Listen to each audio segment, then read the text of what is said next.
Clemson football's early season struggles reached a new low with a 34-21 loss to Syracuse, exposing cracks in Dabo Swinney's once dominant program.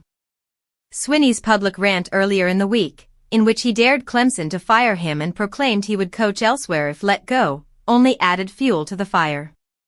Fans and analysts were left shaking their heads as a team loaded with veteran talent appeared incapable of executing at a high level.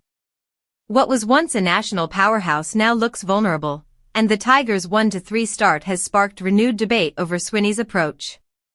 The loss to Syracuse highlighted both strategic and execution issues. Quarterback Cade Klubnik, once a Heisman frontrunner, looked off his game, struggling to ignite an offense that had shown promise during the preseason. Meanwhile, Syracuse quarterback Steve Angeli shredded Clemson's defense before exiting with an injury, showcasing a level of play that Clemson simply couldn't match. Explosive plays and disciplined execution from the Orange exposed gaps in Clemson's roster preparation, while Swinney's offense remained stagnant.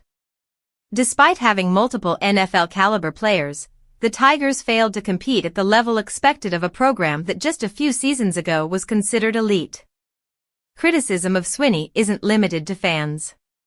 Even respected figures like Nick Saban weighed in, suggesting that Clemson must adapt to a changing landscape in college football, including the use of nil deals and a more flexible approach to transfers.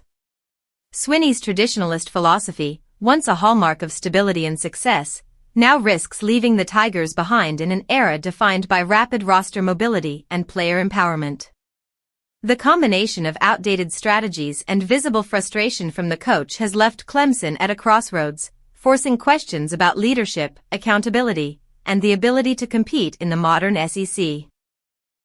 Despite his decorated career, Swinney's recent behavior, ranting publicly and pointing to past achievements, has only highlighted the disconnect between perception and reality.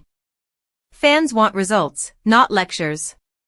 Syracuse, a team expected to be manageable, thoroughly outplayed Clemson in every phase.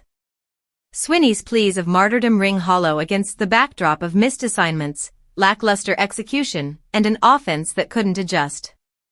The Tigers' 1-3 start may not define the season, but it underscores a painful truth. A program that once dominated is struggling to find its footing under a coach who seems increasingly out of step with the times. The pressure is mounting, and patience is thinning. Clemson fans are no longer just disappointed, they're demanding accountability and tangible improvement on the field.